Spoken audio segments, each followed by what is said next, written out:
আজি আমি 1 লাখ হিতাধিকাৰীলৈকে এই ধনৰ প্ৰথম কিস্তি 9000 টকা আমি বেংক ট্ৰান্সফাৰ যোগে প্ৰেৰণ কৰিছো। हेलो फ्रेंड्स बरायबाय माय बड' टेक चेनेलनि गेजेरजों नोंथांमोनखौ बयखौबो दायो बे भिडिअनि गेजेरजों नोंथांमोननो शेयार खालामगोन जे बेनो जाहैबाय 2023 बे बोसोरनि गेजेराव जाय नोंथांमोनहा 12000 रांनि टयलेट एबा स्वच्छ भारत मिशननिफ्राय मोननो थाखाय एप्लाइ खालामदोंमोन। नोंथांमोनहा दायो मोनबाय एबा पेमेन्टआ जाबाय। जाय नोंथांमोनहा एप्लाइ खालामदोंमोन चेक खालामनानै नायदो एबा बे भिडिअनि गेजेरजों नोंथांमोनहा नायनो हागोन, चेक खालामनानै नायनो हागोन बेनि लिस्टफोरखौ।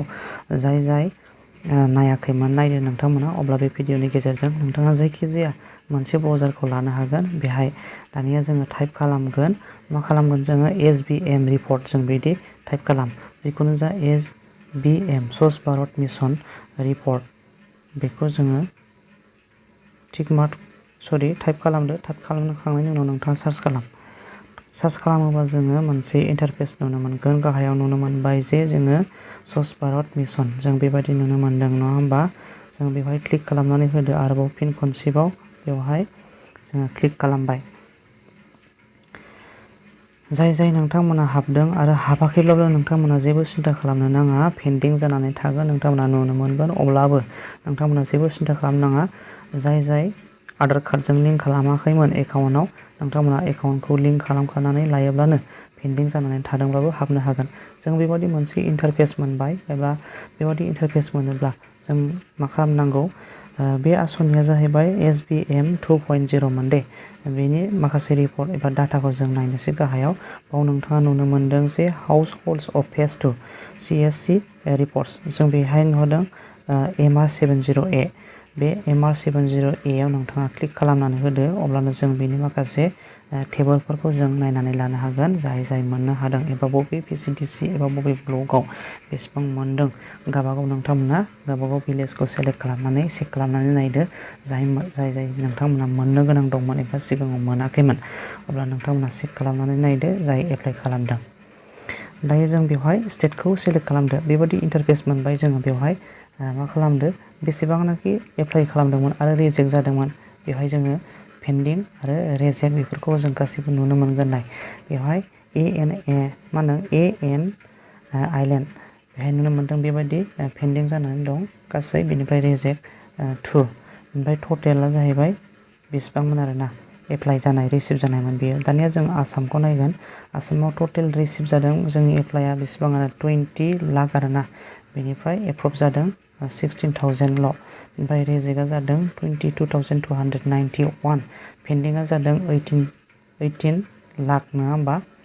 बेफोरबायदिनो जों बेखौ नायबाय थालिया। दानिया जोङो जोंनि आसामाव क्लिक खालामदो। आसाम स्टेट, जोंहा गावनि स्टेटआव नोंथांमोना बेबायदि क्लिक खालामदों। क्लिक खालामखांनायनि उनाव नोंथांमोना PDFखौ जुदि प्रिन्ट आउट खालामनोब्ला नोंथांमोना बे प्रिन्टआव खेबसेनो खालामनानै लागोन। दायो जोङो बेखौ प्रिन्ट खालामनानै लानांगौनि जेबो गोनांथि गैया। जोङो बेवहाय नायथ'वा, जोङो स्टेटनि उनाव हाबखांनायनि उनाव बे इन्टारफेस मोनबाय। बे इन्टारफेसाव जोङो चिराङाव क्लिक खालाम। नोंथाङा नोंथांनि जि डिस्ट्रिक्ट बेखौ नोंथाङा क्लिक खालाम। दरं बा दरं, धेमाजि बा धेमाजि। दायो आङो चिराङाव खालामबाय। चिरांनि आन्दाराव आं नायनो माखासे चार्टखौ एबा टेबोलखौ। दायो बे इन्टारफेसखौ जोङो बारलांगोन। नेटआ स्ल' जादों लोगोफोर, बेखौ नेथ'नांगोन नोंथांमोना। दायो जों बेबादि नुनो मोनबाय। नै इन्टारफेसआ बिदि फैबाय। अब्ला एबार डिस्ट्रिक्टनि उनाव मा फैबाय, ब्लक फैबाय आरोना। नोंथांमोना बे ब्लक फैबाय। बेहाय जाहैबाय बर' बाजार ब्लक, सिडली ब्लक, बेनिफ्राय मानिकपुर, मोनथाम ब्लक फैदों बेवहाय। दायो आङो बर' बाजार ब्लकआव नायगोन। बर' बाजार ब्लकखौ क्लिक खालामबाय। नोंथांमोनाबो नोंथांमोननि ब्लकखौ क्लिक खालामदो। क्लिक खालामखांनायनि उनाव जोङो मोनसे इन्टारफेस फैबावगोन, बेखौ जोङो नायदो, नेनानै नायदो नोंथांमोनहा। स्ल' नेटआ दायो गेवबाय। गोबां दिरि जादोंमोन, नेटनि थाखाय प्रब्लेम जादों बेवहाय। दायो जोङो ब्लकनि सिङाव हाबबाय आरोना। बर' बाजार ब्लकनि आन्दाराव बे गासै बेसेबां रेभिनिउ दङ एबा बेफोरखौ जों बेहाय नुजोबनो हागोन। बर' बाजारनि सिङाव फैबाय। दायो बेवहाय मा नुनो मोनदों, भिलेज हिसाबै 4 भिलेज दङ बेहाय। जा सर्ट लिस्ट जादों बेयो आरोना। बे सर्ट लिस्ट जानाय भिलेजआ जाहैबाय गासै 4 जों बेहाय नुनो मोनदों। नाय बेहायनो दारांगा, अग्रं नं 1, बेनिफ्राय आरोबाव जों बोखैबा गुबुन नुनो मोनगोन बेवहाय।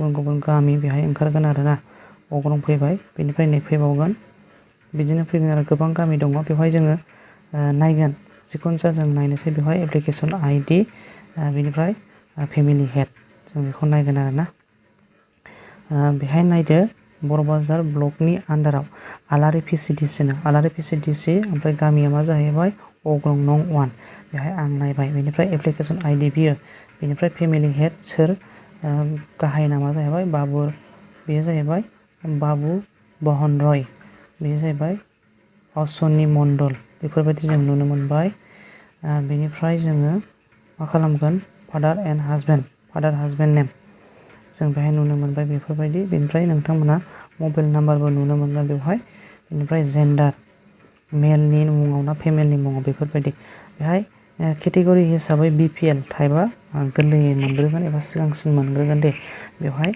जोङो नायदो कास्ट हिसाबै एसटि जेनेरेल गासैबो दङ बेवहाय जोङो नायदो सोरना पेन्डिं जादों सोरना हाबदों बेयाव नोंथांमोना नुनो मोनदों बेयाव पेन्डिं बियो गासैबो प्रसेसा सोलिगासिनो दं आन्डार प्रसेसिङाव दङ बेनो जाहैबाय पेन्डिं देखायदों आरोना सोरनाबा हाबबाय सेप्तेम्बर दानावनो हाबदों जों बेहाय हाबनायखौ नुनो मोनगोन जोङो चेक खालामगोन दायो नायदो नोंथांमोना नायदो बेहाय डेट नुनो मोनदों नङा होमबा 22 सेप्तेम्बर 2023 एसटि मोन बियो बिपिएल टाइपनि बिथांनाव हाबबाय बे 12,000 हाबगोन लोगोफोर टयलेटनि मुङाव आरोना जाय नोंथांमोना 12,000 मोनबाय नोंथांमोना टयलेट बानायनानै होनांगोन एबा टयलेट बानायनानै लुनानै लानांगोन बियो सारभे जागोन आरोना दायो नोंथांमोना नायबावदो बेसेबां हाबदों गोबांखौनो पेन्डिं नुनो मोनदों पेन्डिं जाब्लाबो नोंथांमोनाव हाबगोन जाय नोंथांमोना पेन्डिं नोंथांमोनाबो चेक खालामनानै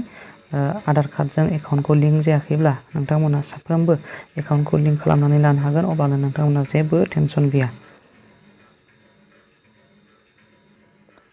जों बेवहाय नुनो मोनबावबाय सासे जों हाबनाय नुनो मोनबावबाय 22 तारिख सेप्तेम्बरनि 22आवनो सोदों आरोना एसडि एससि जों बिसोरखौ बांसिन नुनो मोनजेनबाय जोङो नुबावगोन नामा बेवहाय हाबनाय माखासे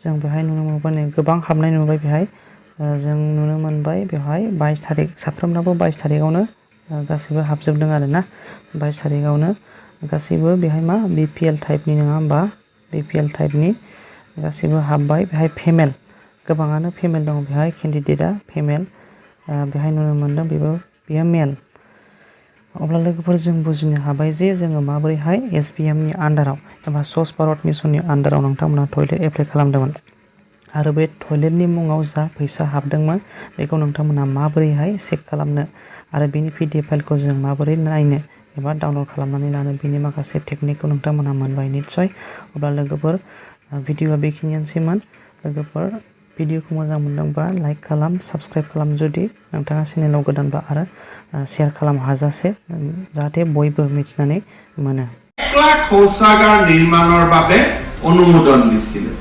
প্ৰতিটো শৌচাগাৰত 12,000 টকা আৰু আমি ৰাজ্য